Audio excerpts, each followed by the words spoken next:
আসসালামু আলাইকুম রহমতুল্লাহি ওয়া বারাকাতুহু। আশা করি সবাই ভালো আছেন। আমরা যে ভিডিওটা বা যে ছবিটা দেখতেছি সেটা হচ্ছে কি একজন প্রশ্ন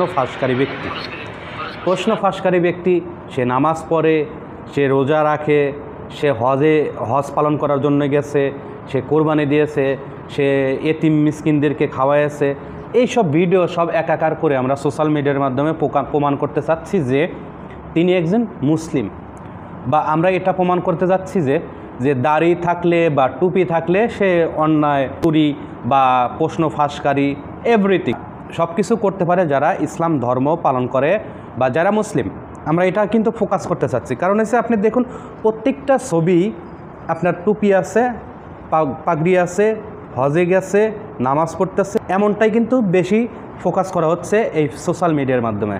তো আপনারা যার যার জায়গা থেকে এই জিনিসটা করা থেকে বিরত থাকুন, কারণ হচ্ছে কি যে অন্যায় করেছে, যে দোষী, শুধুমাত্র